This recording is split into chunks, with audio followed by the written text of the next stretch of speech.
and welcome to episode 411 of the Thinking LSAT podcast. I'm Nathan Fox. With me is Ben Olson. We're the co-founders of LSATdemon.com and the LSAT Demon Daily podcast. With us, we have a special guest, repeat guest on the show. It's Kyle McEntee. He is the Senior Director of Pre-Law Engagement for Law School Admission Council. Kyle, how you doing this morning? I'm doing pretty good.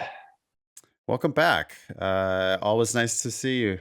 So, Kyle, you are the founder of Law School Transparency, which was then integrated into LSAC about a year ago. I'm going to try not to say LSAC on this episode.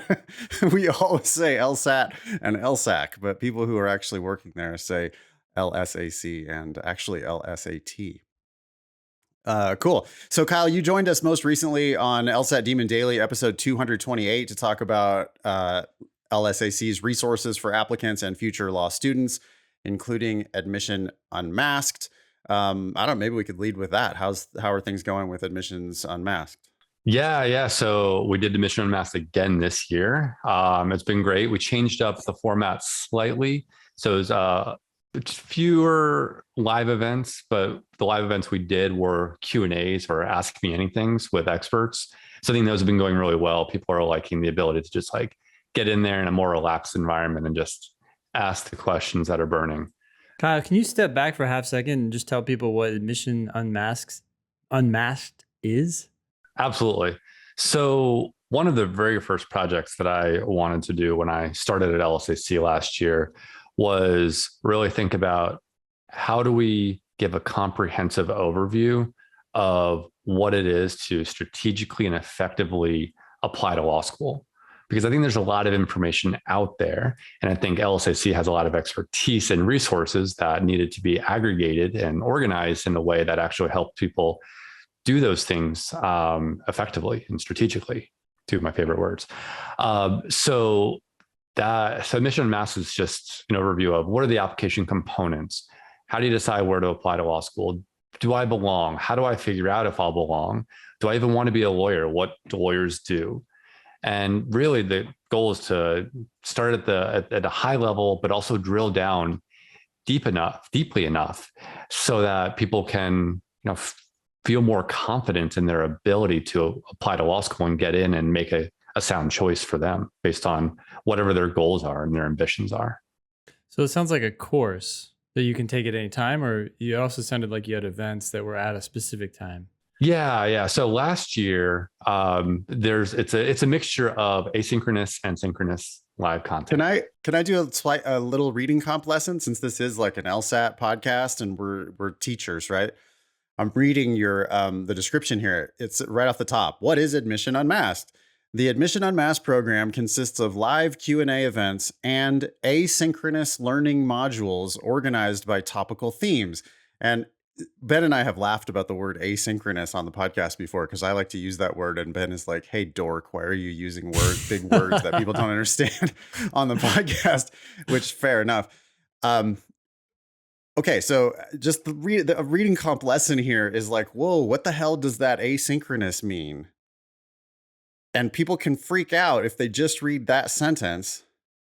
But I want to point out two things. One, you're contrasting it here with live Q&A events, which was right before that, right? So live Q&A events and asynchronous learning modules. What might an asynchronous learning module be as compared to a live Q&A event? And from there, you might be able to infer that asynchronous means not live, basically recorded. But the thing I really want to point out, because the law school admission test does this all the time, it gives you an unfamiliar word, and then the very next sentence says, the learning modules are on demand. And so they're giving you this is totally accidental on you guys' part, but this is an example of exactly what happens in LSAT reading comprehension. Is, oh no, a scary word. There's lots of syllables in that word. And then if you just hang in there and keep reading, they go, well, that basically means that it's on demand. So there it is. It's an on-demand learning module. Sorry, I had to nerd out. Well, this might have been coincidental, but I'm pretty sure I wrote that last year or at some point. And that's good writing. right? So I To mean, give the definition of the y- words that people might yeah, not like get. right, exactly. So I mean, I don't know. I think that's a great example though for how we approach reading comp and a great tip. Perfect. I'm sorry to interrupt, but you were talking about your program. Yeah. Yeah. So like live, it's live and not live asynchronous components, right? And the asynchronous components, it's videos. There's some podcasts in there from the I'm the Law podcast. There's short textual blurbs. There's infographics. There's other graphics. Basically, it's a mixed media method of delivering information in a way that is effective and based on sound learning theory. But basically, we take both approaches. So there was more live events last summer, but we've had time to develop more and better asynchronous content since then and turn some of the previous live content into asynchronous content. And lets us focus more on just giving people the live events as an opportunity to ask questions. But that is ongoing right now, but it's not too late because it is structured like a course. Now, it's a course you could do on your own pace, right? But I think it's July 24th, we will release the current version as Admission Unmasked On Demand 2023 or something like that. I'm not sure exactly what we're calling it. Oh, so you can just get all this stuff. Yeah, asynchronous. exactly. And there's probably a couple still live events left. Oh yeah, there's one on Wednesday, July 19th, and there's one on Thursday, July 20th. Back to back live Q&A events coming up. At least that's what it says on your webpage right now. And that means it's accurate, I promise. Okay, cool. Good. And this love is to hear that. free, right? All you It's need free. is a Law Hub Absolutely account. free. Yeah.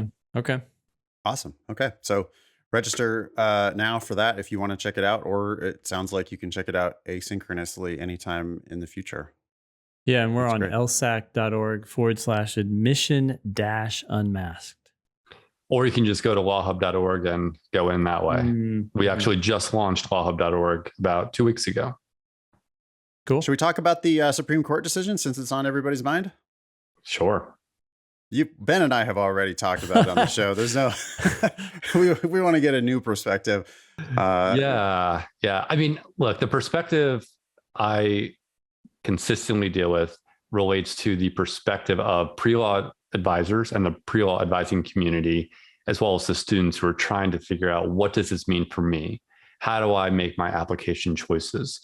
And I could say that law schools are still digesting and analyzing the court's decision to understand how they proceed. So we're definitely in a bit of state of paralysis. So LSAC, for our part, we're continuing to help to work to provide schools with the information and resources they need. We've been doing that for months now, leading up to the court's decision. And actually, in 2 days from now, so we're recording on July 11th, on July 13th, the day of the DC Forum, we're actually having a special event for law schools in Washington, DC to continue to help them through figuring this out. What I'm hearing from schools, they are committed to understanding and abiding by the court's decision. And they're also committed to continuing to pursue their missions, which in many cases does include advancing diversity, equity, and access to legal education and to the legal profession. That said, there's still a lot of question marks. The best advice at this point is don't let this change where you're applying to law school. We might learn more. It might impact schools more than we're expecting, but we just don't know at this point. And so, it's still important to figure out, what are your target schools, what are your reach schools, what are your safety schools, using primarily LSAT or LSAT and GPA. We do expect schools are still going to want to enroll diverse classes. How they do that legally, that's going to be up to them and working with their general counsel. But I have no doubt that schools are going to still have that be part of their mission. Yeah, that's, I guess, how it struck us too, that the court's ruling makes it pretty clear that you can't be explicit about it, right? We read aloud the Harvard undergrad, the whole thing about the LOP list and all that. And it was just like, hey, man, you're at this stage where you're cutting people it's called the LOP list. And it's just like so bad for, like optics, I guess. So you got this thing called the LOP list, and 1 out of your 4 criteria at the point when you get onto the LOP list is explicitly race.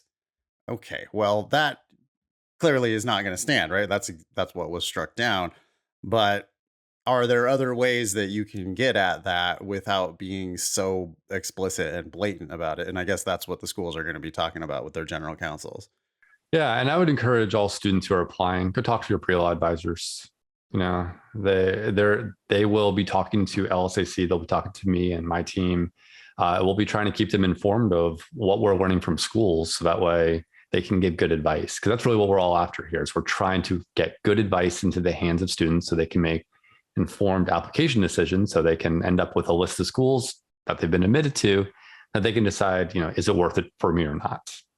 You know, Kyle, as you talk, I'm thinking about all the, I don't know, the tasks or the responsibilities that LSAC has taken on, right? Like if you asked me a few years ago, what is the purpose of LSAC?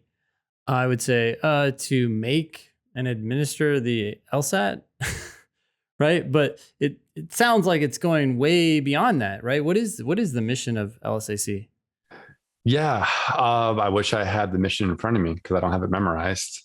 What's your gut? What's your sense of what you're trying to accomplish? Well, I mean, we're at our core, we're trying to advance justice in the legal system, right? And a big part of advancing justice is ensuring that we're enrolling a diverse group of individuals from a lot of perspectives who are able to represent clients in the legal profession as members of the legal profession that need representation. And so the LSAT from the beginning has been a tool of equity, right? It's been a tool that has helped students of color enroll at a greater rates than they otherwise would have. And so I think that's always been at the core. But we've also been expanding under the leadership of our president and CEO, Kelly Testi, the role that we're taking. So one of the primary ways we view ourselves is as a trusted advisor. So it's a trusted advisor to the law schools themselves, and that's the admissions professionals and increasingly career development offices, deans, academic support professionals. But it's also as trusted advisors for the pre-law advising community, including pre-law advisors and pipeline programs. And that's trying to ensure that those people have the resources that they need in order to help their applicants find out where to apply, how to apply well. And then on top of that, trying to help the students who are applying to law schools, the prospective students, decide, should I apply at all? How do I study for the LSAT? When do I take it? Then administering the LSAT, and then through the Credential Assembly Service, helping them apply to law schools. And then helping students along their entire learning journey from pre-law into law school and then into practice, both in terms of helping them, again, as we've talked about a lot, prepare good applications, make informed choices about where to attend, but then also getting started at law school on the right foot. So we've got the Ultimate Law School Prep Program, which is part of the Law Hub Advantage subscription. And then there's resources throughout the first year of law school to help you be a better student, be a better learner. That really, I think, will help people develop the skills they need to succeed in law school, but also to ultimately succeed as lawyers. So yeah, it's a lot more than it's been. But I think your perception of LSAC prior, it's not unreasonable, but that's what we're trying to do now, is let people know that we are about way more than the test. Way, way, way more. Cool. Let's talk about, are there forums coming up right now? Is that a timely topic? It is a timely topic. So the first forum of the year is actually going to be history by the time this releases, because it's actually on July 13th in Washington, D.C. But starting in September and then going into October and November, we'll be having both in-person and digital forums, both for JD students and LLM students. They'll be in Chicago, Toronto, New York, Atlanta, LA, San Francisco, and Miami. I believe I got them all. But if you go to lsac.org, the top, you'll be able to find the forums, and you can register today for them.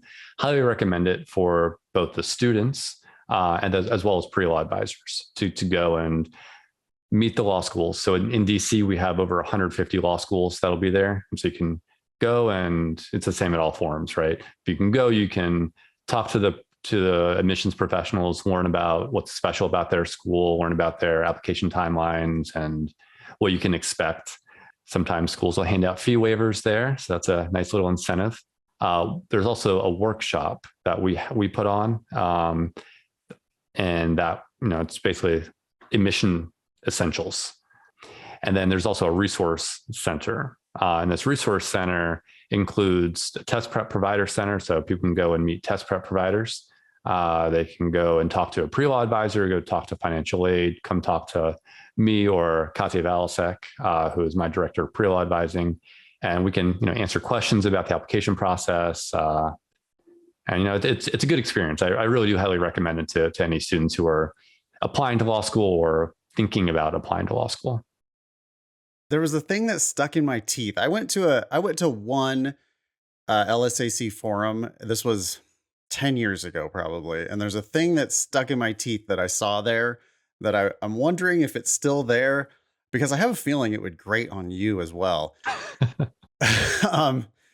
There was a slideshow presentation about law school financing. And there was a PowerPoint slide that had a stoplight that they were using as a metaphor for debt. And it was red light, credit card debt, red light, bad debt, credit card. Don't go into credit card debt, red light. I'm like, yeah, totally. Next thing, yellow light. And I think the example of a yellow light that they gave was an auto loan, where it was like, you may or may not need this. Caution, but maybe you proceed with an auto loan. I'm already kind of going, most people I see where this is going, Nathan.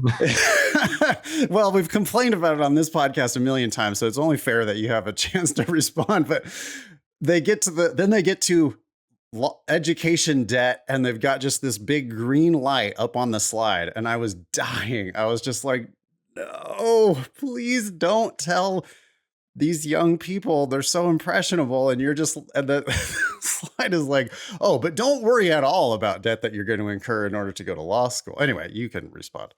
Yeah, no, it's terrible. We will not do that anymore.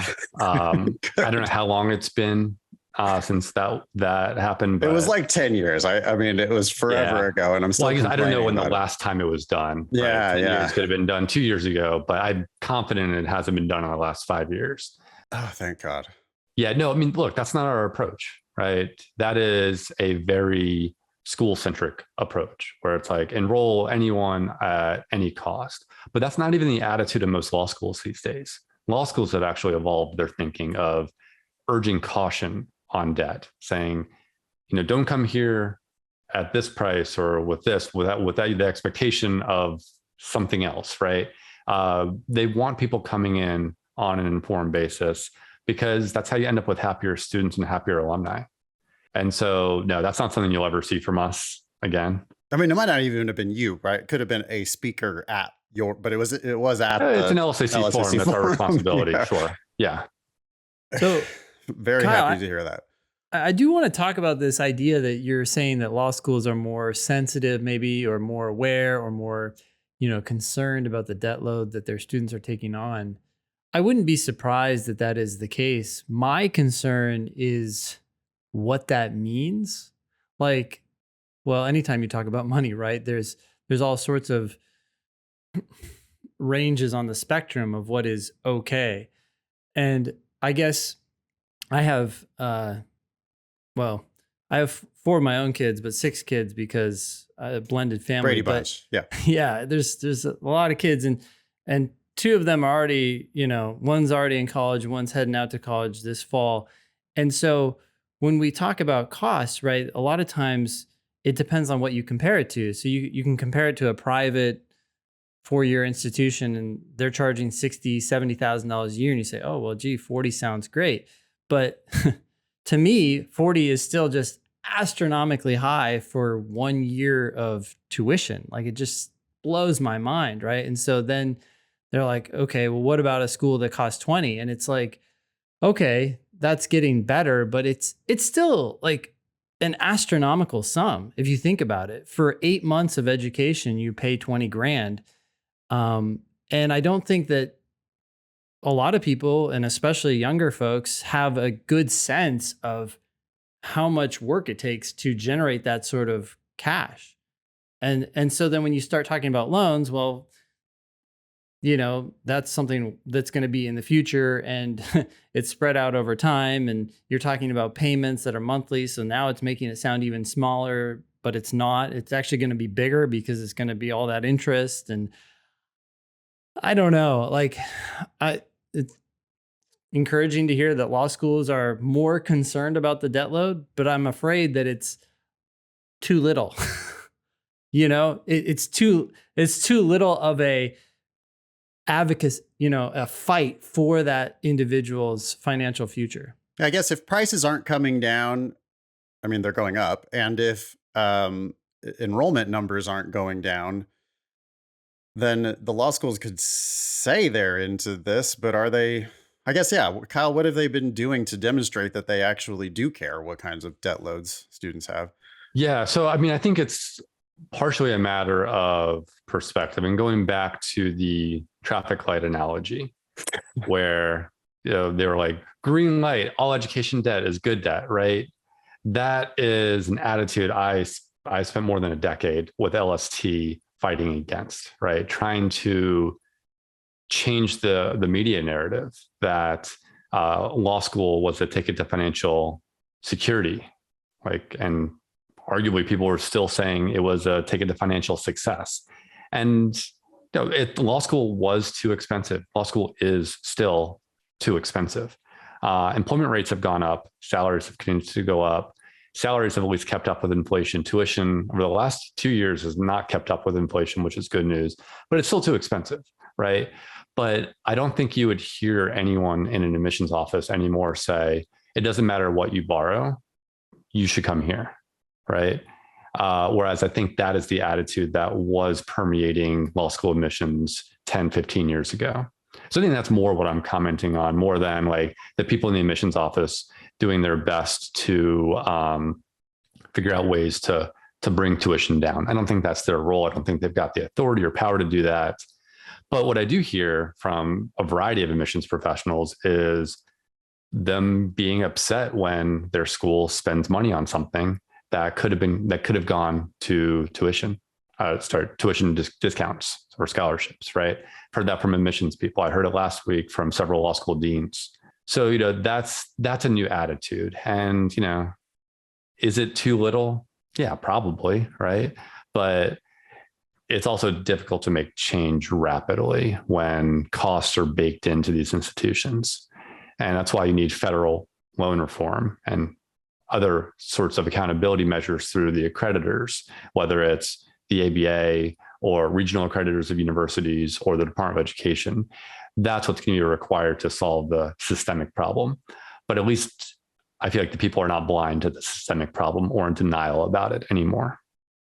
I do agree. It seems like a federal solution, right? Restricting federal loan dollars, for example, is going to hurt, but it's also that hurt that leads to innovation, right? Like, okay, what do we really need to spend money on?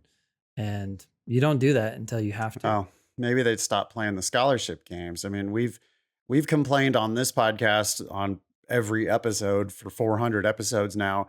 We've complained that, when you give people 100% tuition discounts, well, then scholarships, right? Because many schools offer a big portion of their class full ride scholarships.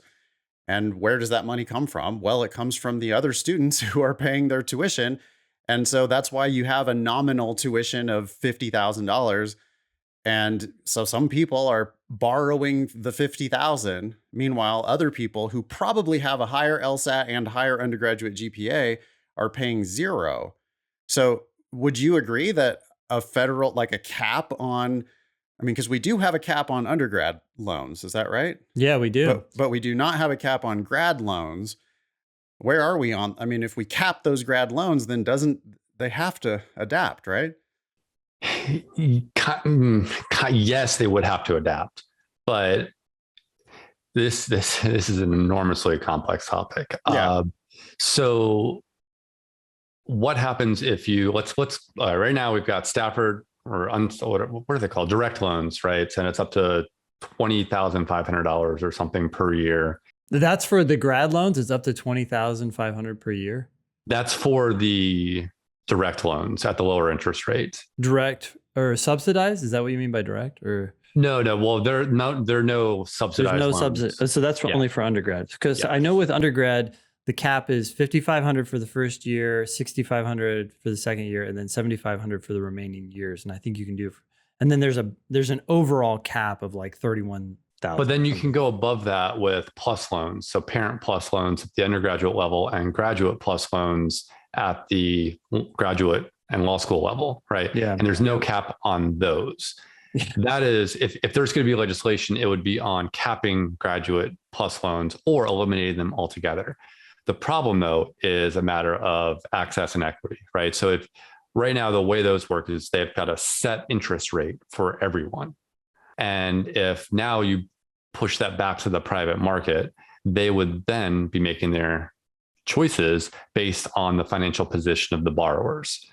And so unless there was some kind of cap on interest rates, probably using some kind of federal usury statute, for example, I think what you'd end up with would be very high interest rates for people still able to borrow that amount with some downward pressure, because there are some schools across the board, graduate level, not just law schools, that private banks would not lend, especially if they're not guaranteed loans like they were before 2010.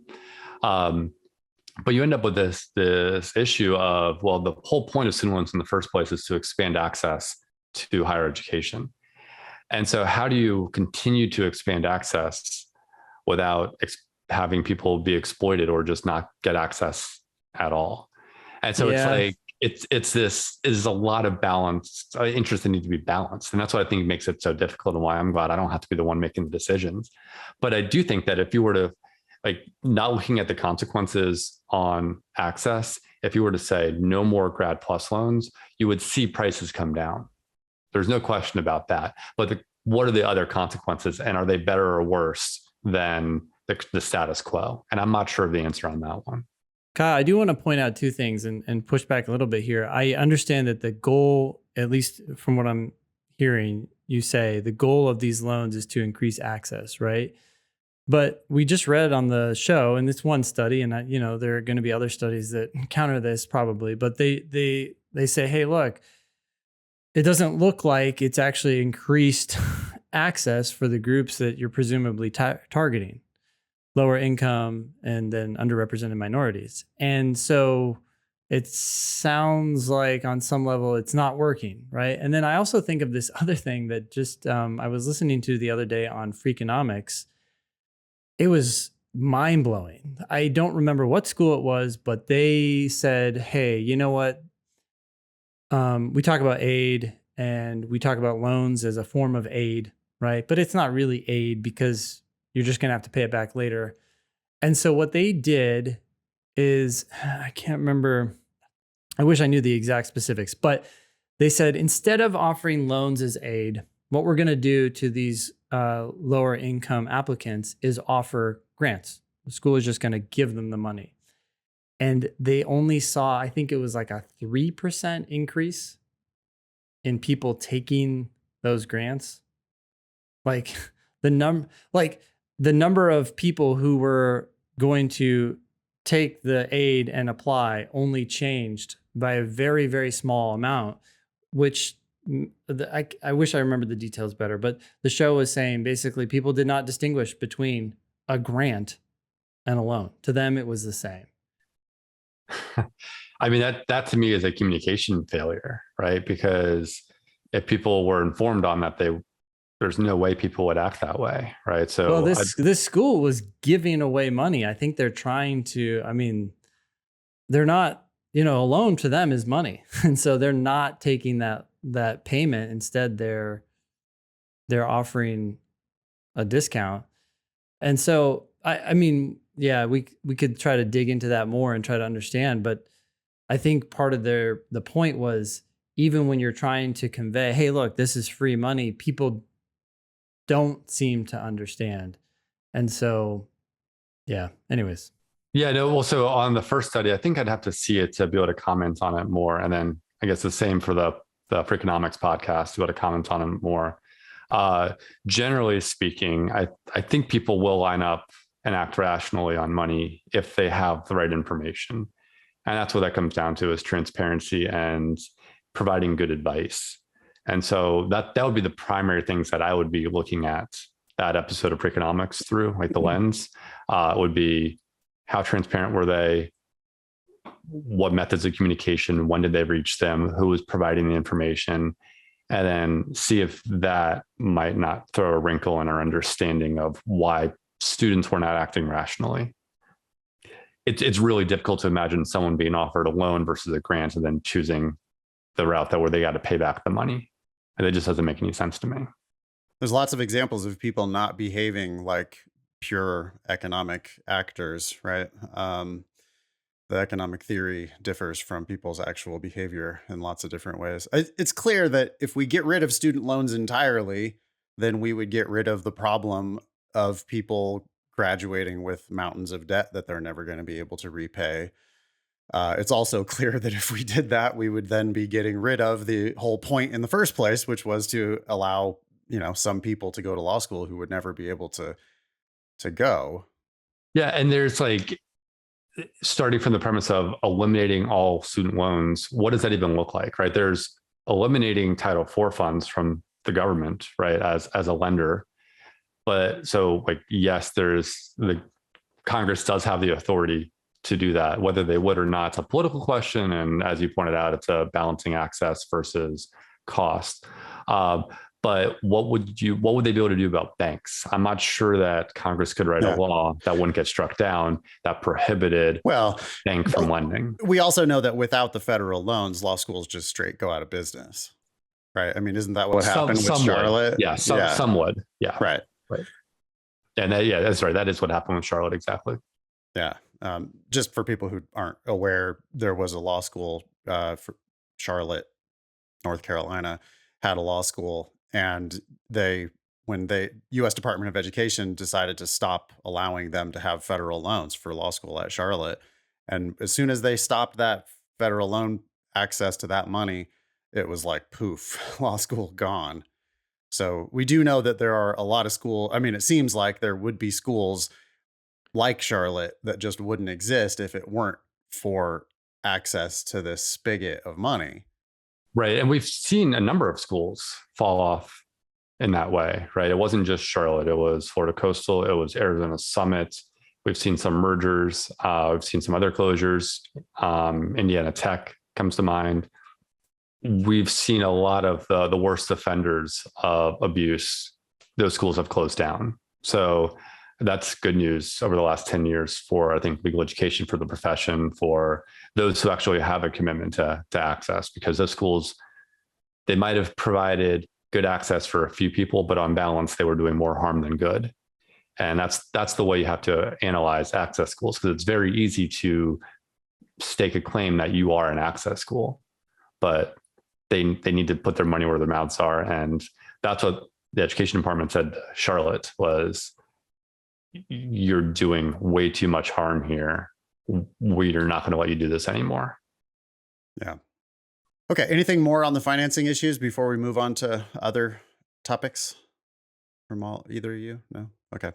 Kyle, you said you were excited about AI and its impacts, which are, of course, most of which are unknown at this point. But what's going on from your perspective? Yeah. I mean, again, I'm going to talk about this through the lens of advice to pre-law students, because I think people want to embrace generative AI, which is really specifically what we're talking about here. Because there's all kinds of AI that have been part of the application process for a long time, going all the way back to, I don't know when spell check was invented, but we're at least 25 years in on that, right? But there's autocomplete, there's Grammarly. I mean, it's all on a spectrum. But now we've gotten to the world of generative AI, where they're actually these large language models that are able to generate volumes of text that they can then use either as a first draft or as a, well, hopefully not, but some are probably doing it as a final draft. But in admissions, there are still a lot of question marks. Law schools are still trying to figure out what to do. They're writing new policies. They're changing their policies. And so I would just urge caution to anyone who is trying to use generative AI as part of their law school application process. Not because I don't think it's the future. I mean, it is the future of the legal profession, right? And law schools are already looking at how to use this in their curriculum, right? And lawyers are using it as a tool in their practice. Now, some of them are misusing it, right? And citing cases that don't exist. Yeah. But the being a lawyer is a lot about taking what exists already and repurposing it for your own needs. And you should never take a boilerplate contract you found online and use it as a lawyer, right? But it's okay to start with a sample or a template and then make adjustments and think about each clause and move from there, right? And so I think that's where we end up with essay writing and using AI to help people generate ideas and generate outlines. But you have to be very, very cautious, right? Because each law school an applicant applies to is going to have a different policy right now. And some of these policies are not very informed policies. And so you just have to be very careful because you don't want to end up caught lying on your application because that will come back to bite you when you apply for the bar. So there could be a question there that's like, did you at all use generative AI as part of this application? Yes or no? Right, exactly. Kind of a stupid question to ask because why can't I use it to why can't I feed it my resume and a paragraph about myself and say, hey, write me a 1.5 page personal statement for law school? Why can't I do that as a rough first draft? It would probably do a pretty solid first draft. The problem is that it's going to also hallucinate facts about you and it's going to make shit up and put it in there, which you then could edit out. But I guess if you had done that, you could not then faithfully answer no to that question on the right. And so there's we could have a normative conversation all day about what should the policy be? Yeah. Right. How we don't even know, right? But we don't know, right? Yeah. And so you got to play the rules of the game you're playing. Yeah. Otherwise, you're going to get booted out. And so wait. I feel like I know. I feel like we have to use it. I don't know. I just don't see a world in which it's not going to be like spell checker. Imagine if they asked, "Hey, did you use a spell checker when you submitted this?" Yeah. And you're like, sure, but your argument, your justification here, does that help a student this year who's applying to law school and has to check yes or no, I used it? When sure, yeah. I mean, again, that's what I'm trying to say is we could have these normative discussions all day, and I would come down where you are. Right, this is the future. We need to embrace it. But right now, it's not clear that is the perspective of the admissions committees at law schools. Some are going to be okay with it. Some are going to be very against it. Some are going to be somewhere in the middle. Be careful is all I can say. Yeah. If they're going to ask you that question, then you need to be able to answer that question honestly.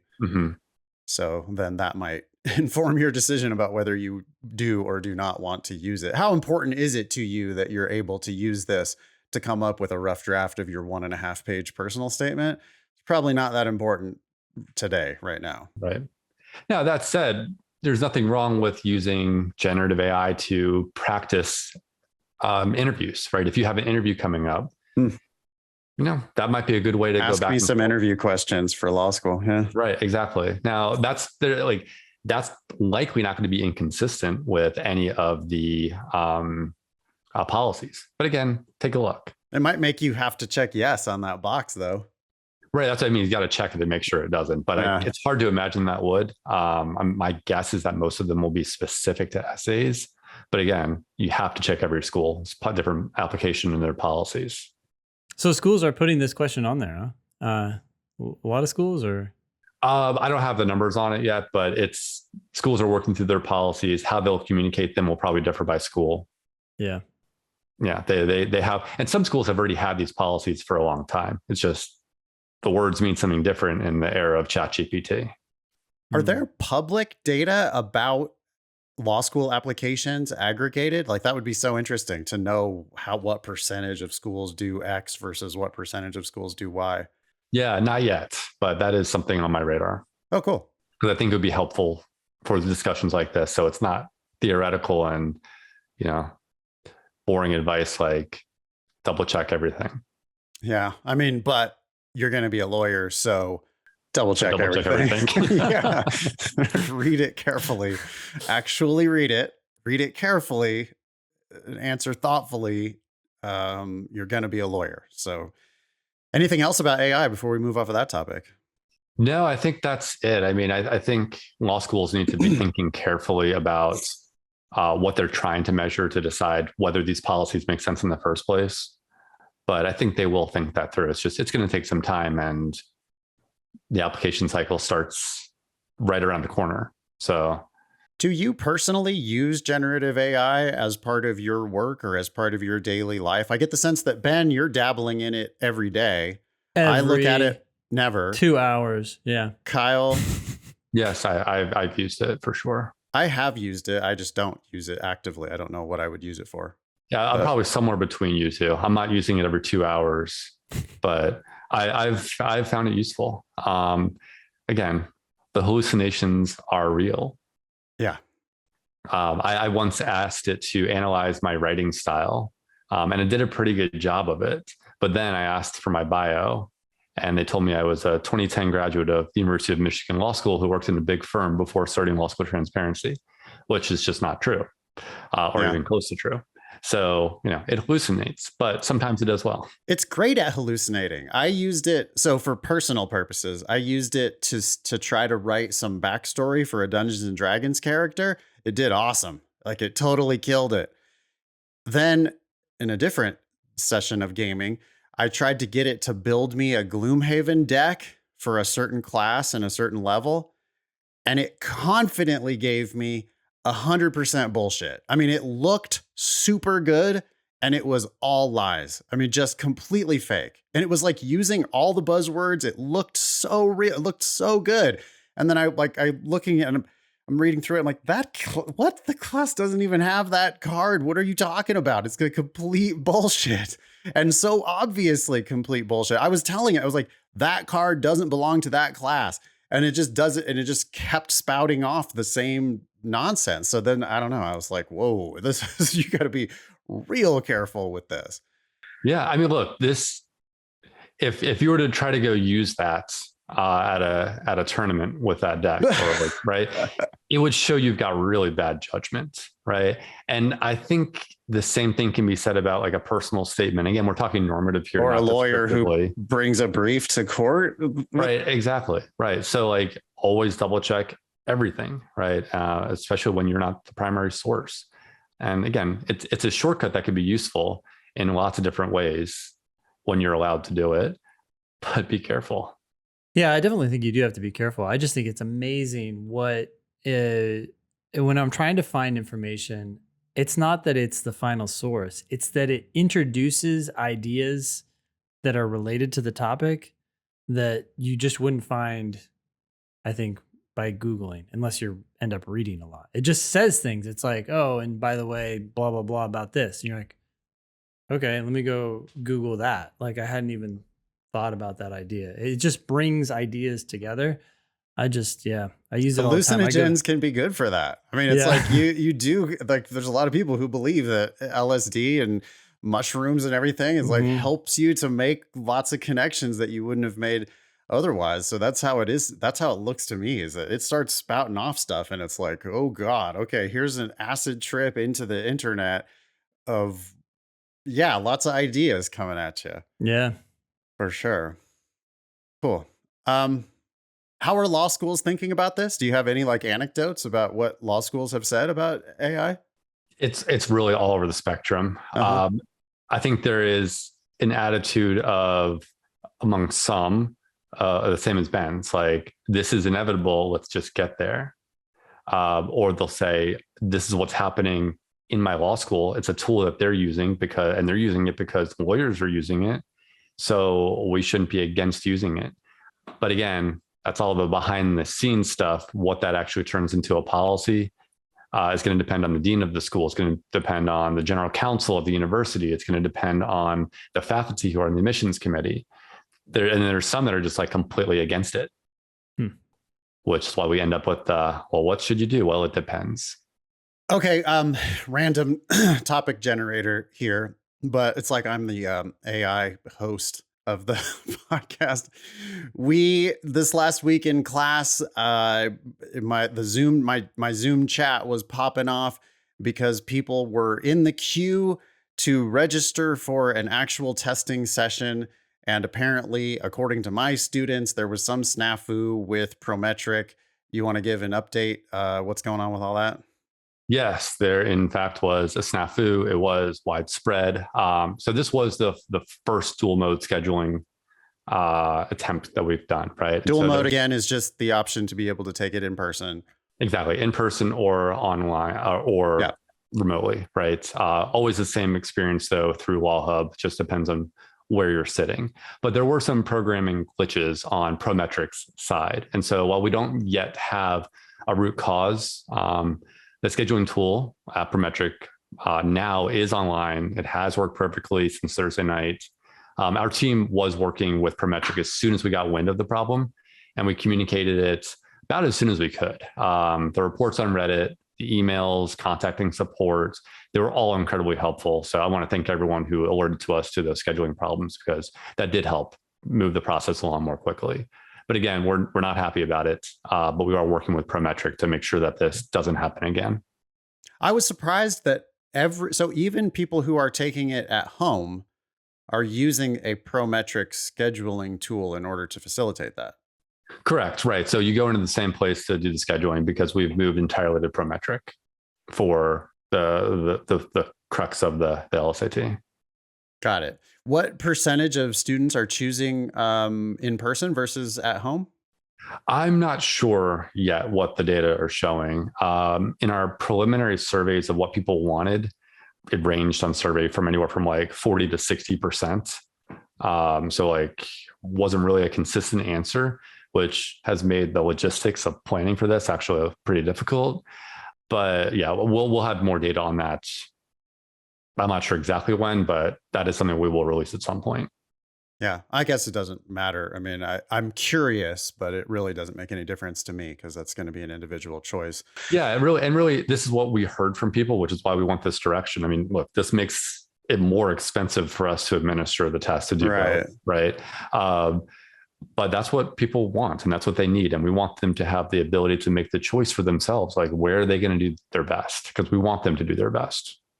I agree that people should take it where they're going to do their best. My opinion is that most people should probably be finding a quiet place at home or office or like an environment that is familiar to you and that you can control. And for many of our students, you know, they're taking their practice tests in their bedroom or whatever, and that works great for them. And if they want to have an official test that replicates their performance on their practice test, which is what we're constantly advising people to do, you know, don't take the official test until you're happy with your practice test scores, because we have 100 practice tests to work on. In that case, it just seems like, okay, so you're happy with your practice test scores that you've been taking in your bedroom? Cool. Take the official test in your bedroom. But of course, there are people who don't have a quiet space, don't have stable internet. Or someone like me who would go to a test center and like their brain would be turned on and like firing on all cylinders as a result of being in that new environment. You know, again, like you said, I think it's very personal. And I'm glad we've given the opportunity people to just do what they're comfortable with. And hey, they could take the test multiple times in multiple ways if they want and see what works best for them. Cool. Kyle, anything else that we were supposed to talk about, but we dropped the ball on? No, nothing we were supposed to talk about, but I will give a plug to the podcast, I Am the Law. Yeah. That's what it was. Well, I don't think we pre-agreed to that. No, but I wanted to, and I actually looked up your feed. You do have a couple new episodes. You took a bit of a hiatus, and now you're back with a couple new episodes. Yeah, we did take a hiatus. So the show is a show about law jobs. Each episode is a different interview with a different lawyer to help people understand what do lawyers do.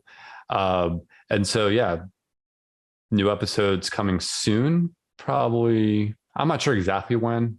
Sometime in the next few weeks, we'll start releasing more episodes, and we'll try to do at least 30 this year. So we've got a lot coming on that. Wow. Okay. Yeah, that's a bold. Producing 30 podcasts is a challenge. It is. Welcome. I'll tell you, the interesting thing is that doing the sponsorship sales, doing the interviews, doing the editing, that's all easy. The hard part is actually finding the guests, because since COVID started, it's been way more difficult to cold email people and be like, hey, come on our show.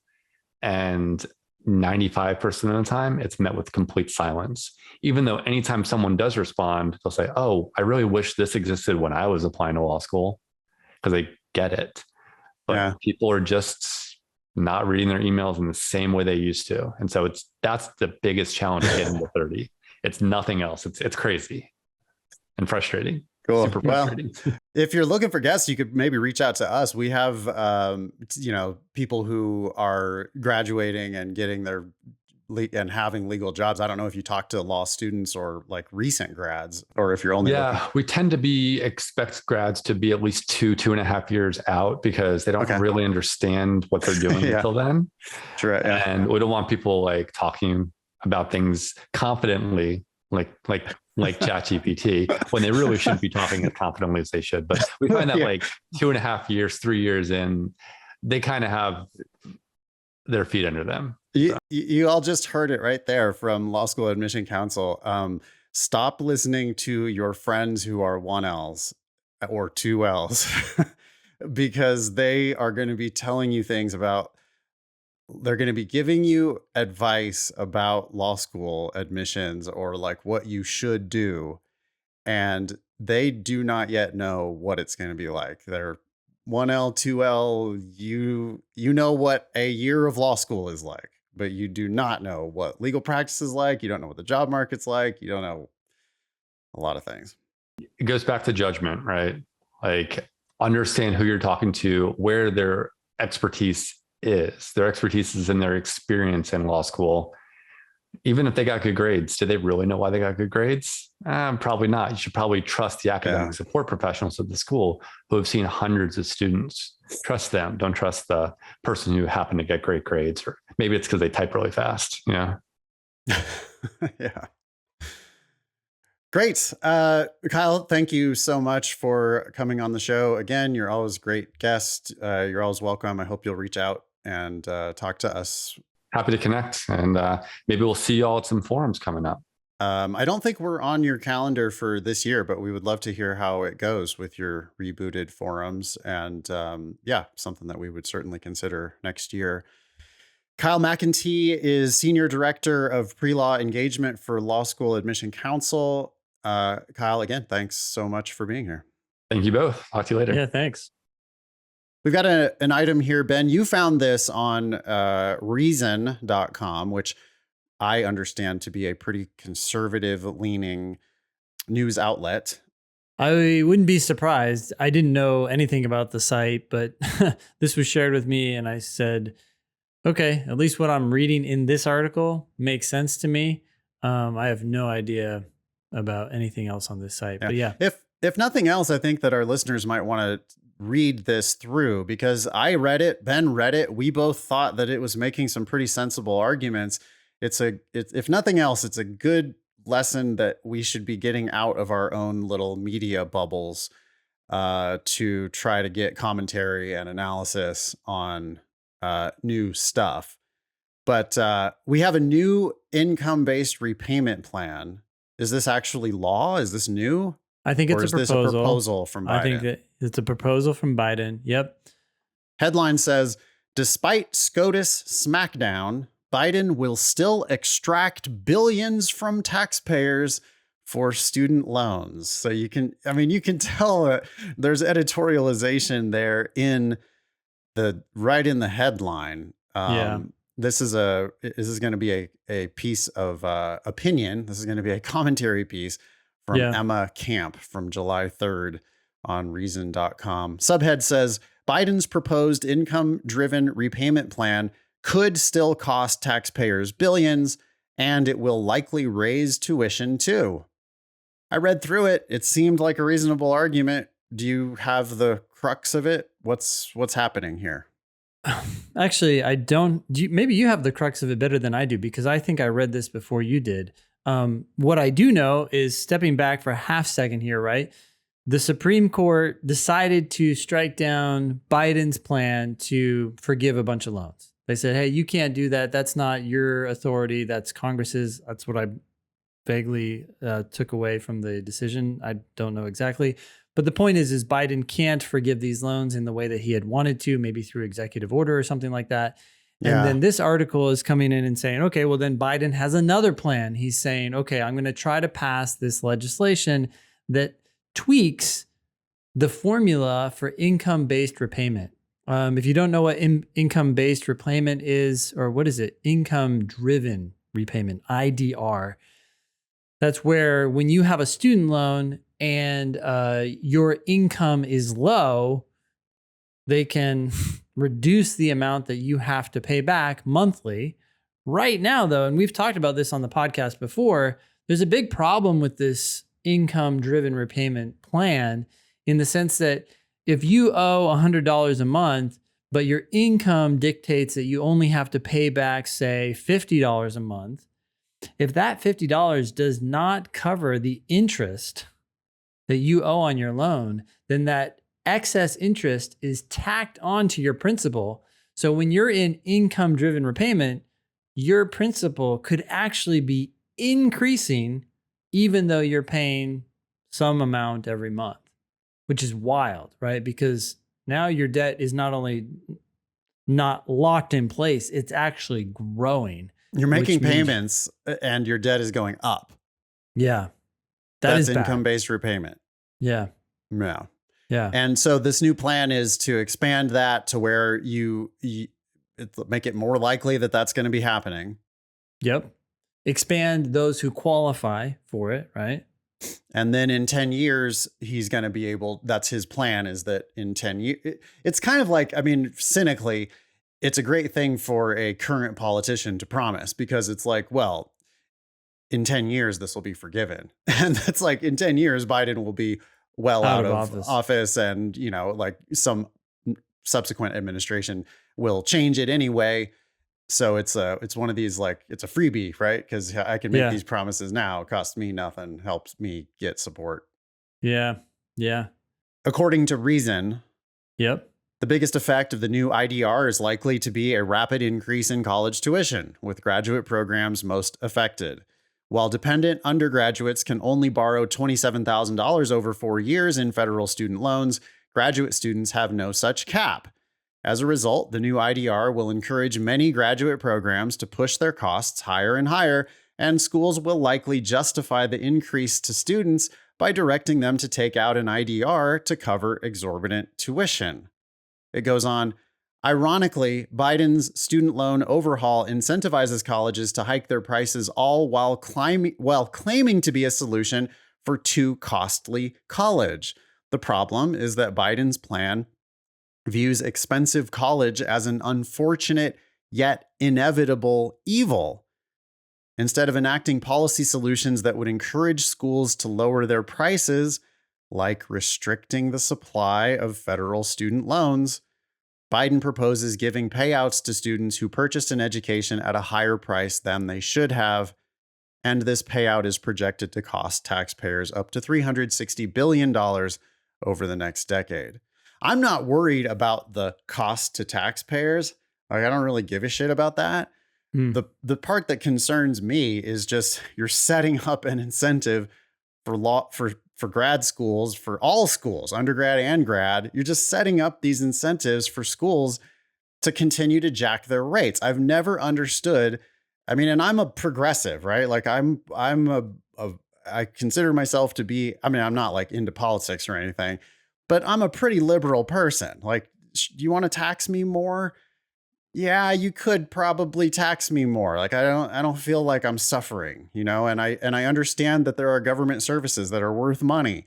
And So anyways, I consider myself, if I had to pick a team between the red team and the blue team, I'm going to pick the blue team, right? I mean, I'm not a Democrat by any stretch of the imagination, but I lean left on most issues. Yeah. But when I read this, I go, yeah. Or when I hear Bernie Sanders talking about like forgive student loans, it's like, you can't do that without also fixing the cause of the problem. Yeah. You're adding fuel to the fire, right? You're just like, oh, look, these things just go away. So no, I mean, it's like, it's like just blatantly insane to me to be talking about student loan forgiveness without also at the same time talking about how do we avoid these loans in the first place. Yeah. Because what good does it do to just like, I mean, it's like, well, that's a great way to get 20 somethings real excited. Yeah. Oh, we're going to forgive all your student loans. Yeah, fantastic. And then it's like, okay, now here come another crop of 19-year-olds into school. And look what just happened. All the 29-year-olds got their debt magically erased. So now if you're 19, well, then the rational thing to do, people don't always behave rationally, but they do behave rationally in many circumstances. And if this is the system where it's like, oh, borrow all the money you want and then it'll be forgiven in the future, then why wouldn't you borrow all the money you want? Like, how does this not drive up the price of college? Yeah, it's crazy. I would say it's irrational because I wouldn't want to depend on a government program in this way as a student, but it doesn't matter because they're already predisposed to want to take out these loans to go to whatever school they've been excited to go to. So now you're just giving them one more reason to make that what I would say is an irrational choice. I guess it's irrational if you think it through, if you realize that like that forgiveness program might not be there for you 10 years from now. Or you have to be in income-driven repayment status, which means you have pursued a lower income job, right? Like, yeah, right. It doesn't make sense. It still is a poor like life choice, but it doesn't matter. It just becomes yet another excuse for the schools to raise prices and for kids to feel okay about making that decision, or even good. They might even feel good or like, yeah, I one up the system. Yeah. I wish we would have kept Kyle on the show to ask for his comments on that issue, because he does seem like he knows a lot about the loan systems, and I'm sure he would have had a thoughtful response to all that. Sure. We'll have to get him back on to talk about this issue. I mean, look, and it would be nice to have Kyle here and really other experts. People do say it's a complex issue. I think economic things are inherently complex. You pull on one lever, how the hell is that going to affect 10 other levers, right? At the same time, I think we can just step back and say, okay, I don't understand the whole system, but when you pour trillions of dollars into something, you're going to see more of it, and you're going to see higher prices. Like that doesn't seem like earth-shattering economic theory. Yeah, and curing the symptoms of a thing is not, it's like just wildly it's just so obvious that if you're just only treating symptoms, then you're not going to be actually fixing the problem unless you have a permanent fix for the symptoms. But like, is that what you're saying? Oh, we're just going to forgive all student loans, or we're just going to year after year after year, we're going to continue to just forgive everybody's student loans. Yeah. I mean, okay, that's a decision we could make. Let's think through what would happen if we did that. Now there would be every incentive for schools. Why not just anyways, just make it free, right? Like just make it public or whatever. Single payer, right? Like, let's just cut out the middleman and just not even, excuse me, I'm choking. Not even loan the money to the students in the first place. Just have the government just pay the tuition. Yeah. Yeah. But that's clearly, that would be very unpopular. We can't do that. So instead, we just have this weird disconnect where we got all these politicians out there yelling about like, oh, we're going to forgive your student loans. And like, that looks good for people who have student loans. Yeah.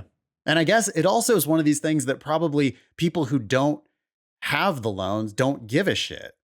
Yeah. So you can like get you can get supporters. That's like part of the Yeah. problem with our broken ass two-party system is Yeah. that you're not actually trying to get a consensus on an issue. You're just trying to get focused interest groups that will support your team. And Yep. so if you come in hot with like, no, I'm going to essentially give you $20,000 by forgiving your student loans, well, then there are some people who are going to be like on your side because of that one issue. And meanwhile, all the other people don't even think about it. They don't even register it. So it doesn't cost you anything to make these arguments. Anyway, I'd love to know what our listeners think. There's got to be another perspective on this. So, if you want to write in and give us the counterpoint to this Reason article, we would love to hear your thoughts. Just go to thinkinglsat.com and fill out that web form there and tell us what you're thinking about this issue. You'll have to do it concisely because we have a character limit.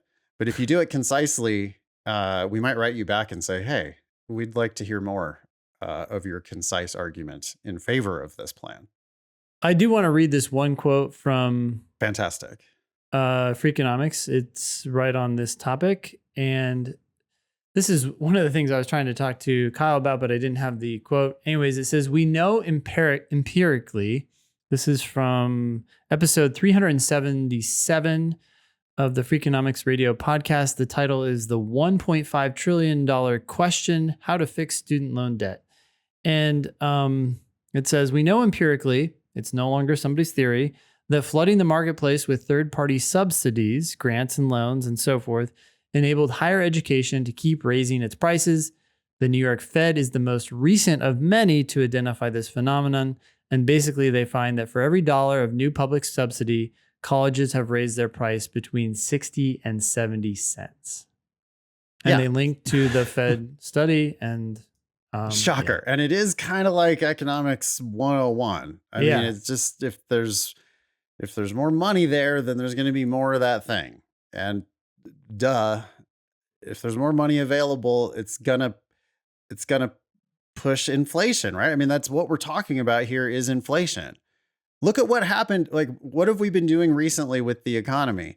They've been raising interest rates to try to discourage, like they're trying to restrict the supply of money so that and there's the not housing so market much. has stopped. It's like, no, it's instant. It's like direct. It is a pretty direct effect that if you make it more expensive to borrow money, then there aren't going to be as many people borrowing money.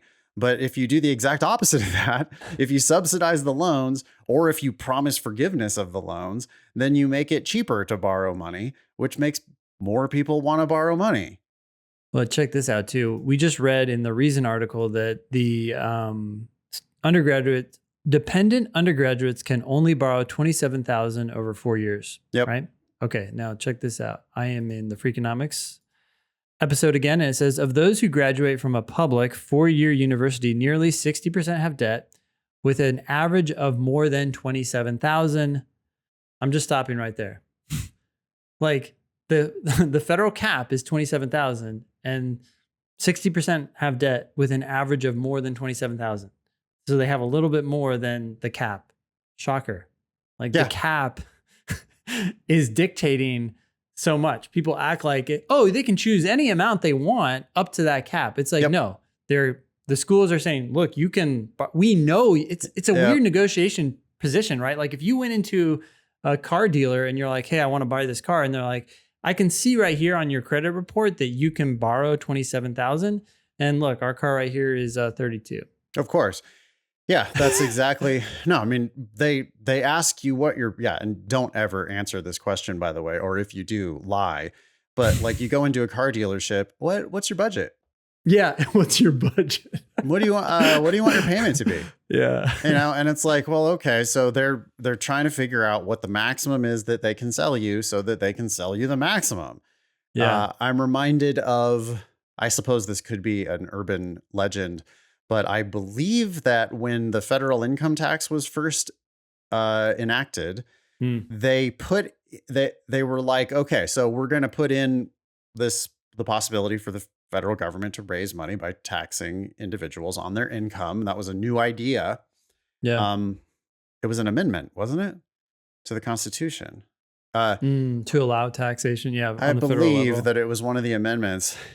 When it first came out, and I'm probably totally botching the facts, but there's a kernel of truth in this, I believe, that that there was kind of at the last minute that they added a cap on how much, like they added a cap on what the income what the income tax could be, and that like the percentage.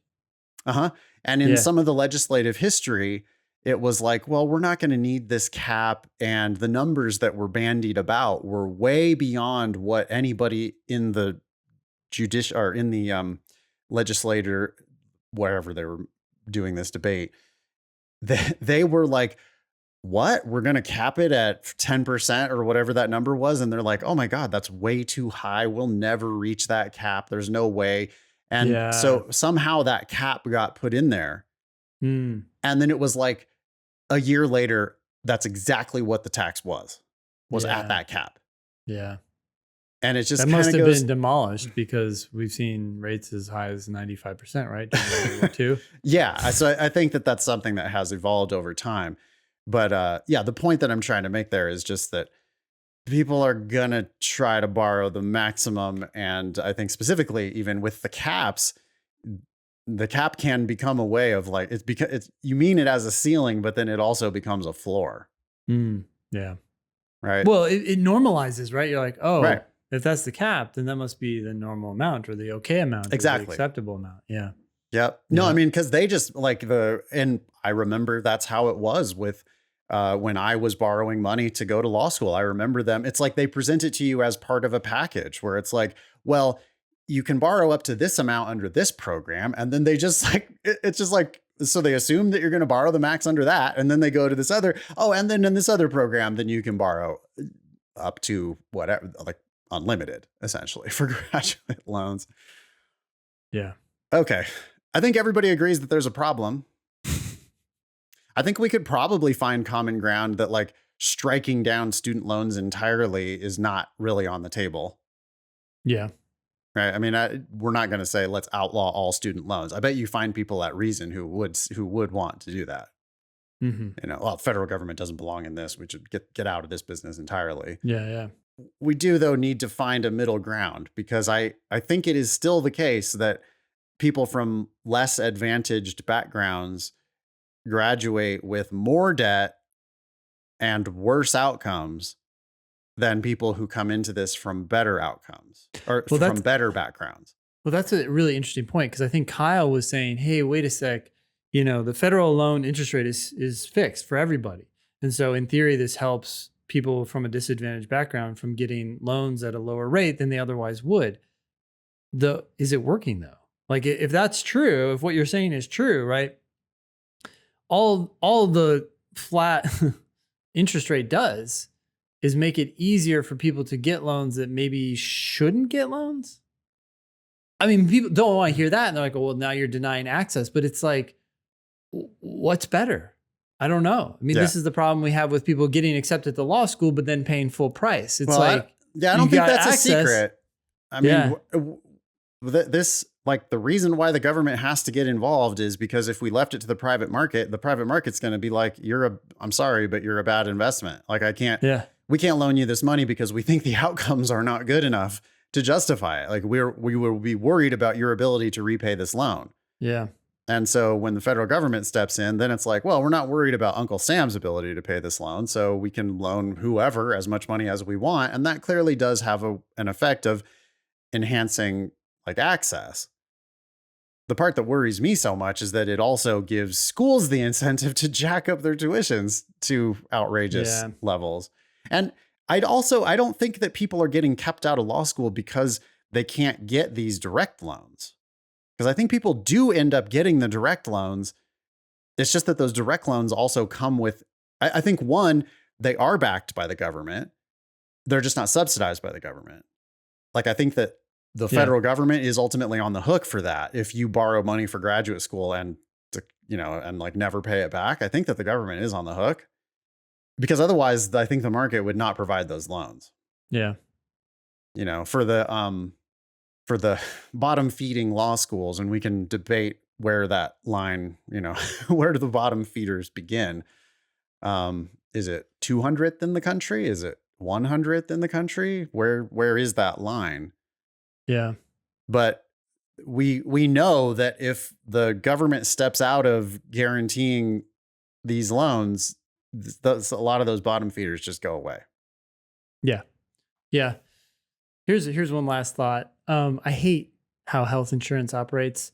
Oh, but same. I just was saying yesterday that I envision in the future either not having health insurance or having the cheapest possible health insurance to comply with whatever law says I have to have health insurance, and then completely ignoring, like just never using it, like paying $400 a month and just never try to even put anything through insurance. In fact, I already do that with my prescriptions. I buy prescriptions from Amazon Prime, and it's cheaper than if I had used my insurance. Yeah. If I use my insurance, if I use my insurance, I will pay more than if I just fucking buy it from Amazon. That's what Maria and I did this year, actually. We went to the cheapest possible insurance because it's like so many problems when you're trying to get help through your insurance providers. They just don't seem like they're the experts or they know what they're talking about. And I don't know. They're salespeople, and then they're, like, the second you try to make a claim, their whole job is to deny claims. Yeah, that's just all you're they on do. the phone for an hour, and it's like, oh, and it's by design. It's not, oh, we're overwhelmed with calls. Can we get this person to go away? Oh, yeah, the perpetual voicemail. We're experiencing a higher than usual call. Oh, really? Again, it's the 1000th day in a row. It's unusually high call volume. Yeah. Yep. So you guys actually did it. You guys actually like essentially cut the cord. You have the bare bones minimum thing. One, required by law, and two, it's the theoretical catastrophe backup. It's if the shit hits the fan. Yeah, open heart surgery. You're in the emergency room. You want to have like catastrophic healthcare insurance. Yeah. But if you need to go, I mean, pretty much for anything, you're just not like you're not planning to use your insurance. You're planning to like choose your own doctors, go where you want. Negotiate with them. Probably they'll charge you less than they would have charged because they have those deals. You say, oh, I don't have insurance with you, and they go, okay, that's fine. Oh, good. Price. It's cheaper for you. Yeah.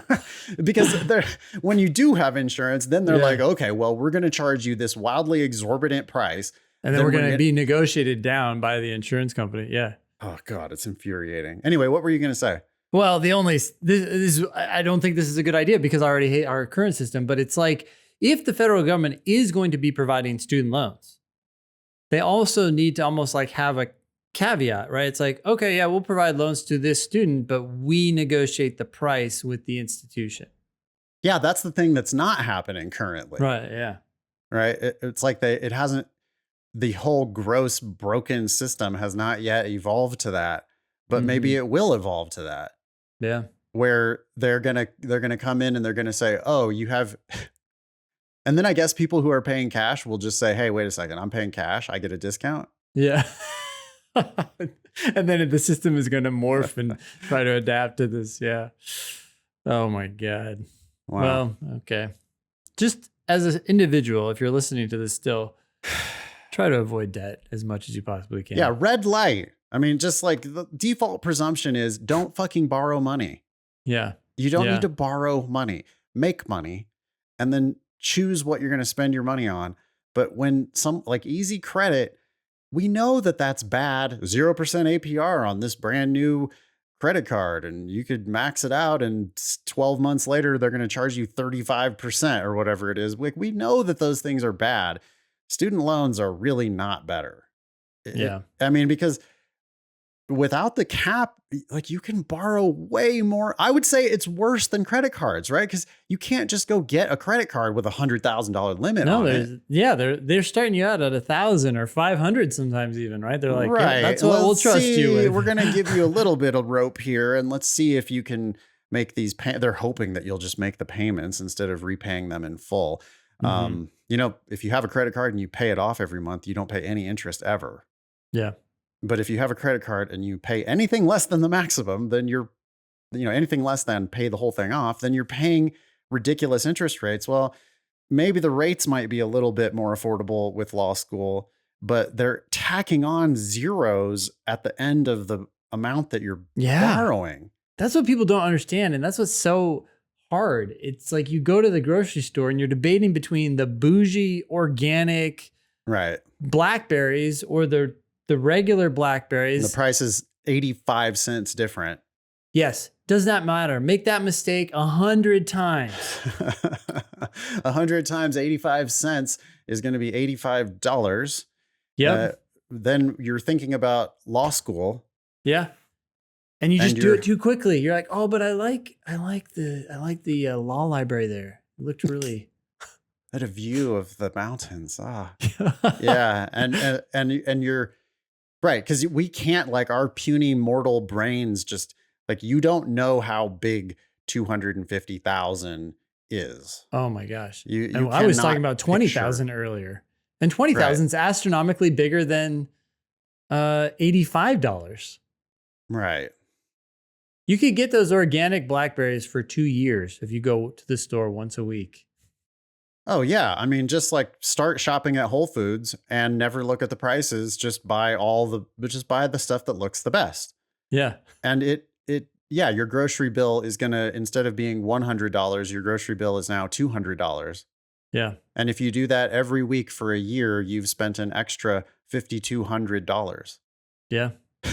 But if you go to law school once, you're going to graduate with a monthly payment of like $2,500 Yeah. monthly. For 10 years. Yeah. Yeah. Like easily paying $30,000 a year just to service your student loans. Oh. And so, right. So like, do you shop at Whole Foods? Because if you don't, then you want to think real hard about how much money you want to borrow for graduate school. Yeah. I hope that Kyle is right, that, he's in contact with a lot of law schools and admissions professionals. Yeah. And I hope that he's right, that those I still see them as salespeople. I think that their primary job is to sell law school. Yeah. And I didn't push back on it, but I would love to believe that these people are more ethical now than they were 10, 15 years ago, and that they really are concerned about how much debt people are going to be taking on. But I was one of those people that 10 years ago, now 15 years ago now, they were like, they literally said to me, "You're not going to let money be part of this decision, are you? You're not," because I had a scholarship at a different school, and I was like, Yeah. "Hey, I'm really concerned about the cost of this. I've got this scholarship at this other school." And I stupidly, I'm asking, the Fox for advice on how to guard the hen house. And what did they say? I mean, they came right back with, "Oh, coming to it's a transformative experience. And this is going to shape the whole entire rest of your career. And you don't want to let money, something like money be an issue at this point in your legal career journey," or whatever bullshit they said. But Yeah. they definitely convinced me to borrow $150,000. How much was your scholarship for elsewhere? It was full or close to full. I mean, and it was, Wow. I applied real narrowly, right? I applied Yeah. only to the schools in San Francisco. So that's Golden Gate, USF, Hastings. Yeah. And Hastings gave me a tiny nothing scholarship, scammership, $5,000 to pat you Just on the head and make you feel good pique about your yourself. interest, right? Yep. Yeah. And then, these other schools, like, they know that in order to compete, they had to give somebody with a 179 LSAT, they have to give you a scholarship or you're not going to their school that's ranked 100th in the country. Yeah. And I still didn't go to a school that was ranked 100th in the country because I made the huge mistake of getting advice from the law schools themselves, which I definitely want to caution listeners that just be real careful where you're getting your advice. And if you're asking the schools themselves what they think about this issue, it's like asking the Mercedes dealer what they think about borrowing money to buy a Mercedes. Yeah. That's the best decision they've ever heard of. Yeah. It's kind of obvious, right? Yeah. But, I'm a pretty smart, like, skeptical, critical thinker.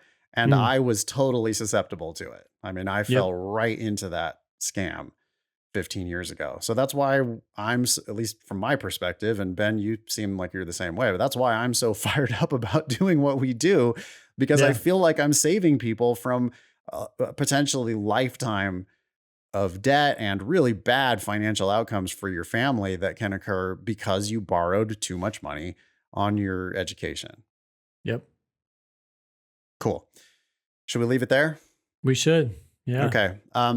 I really want to thank Kyle McEntee of Law School Admission Council for coming on the show. Fantastic guest. Thank you, Kyle. Thank you, everyone, for listening. You can be LSAT famous by asking us questions or sharing news with us at thinkinglsat.com. If you have questions about the LSAT demon, we have the world's best customer service. I dare you to email help@lsatdemon.com and ask us a question about our product. You will be delighted by the service that you get from our team. Please check out our other podcast, LSAT Demon Daily. That was episode 411 of the Thinking LSAT podcast. Thanks all y'all for listening. Nice knowing you. Don't pay for law school.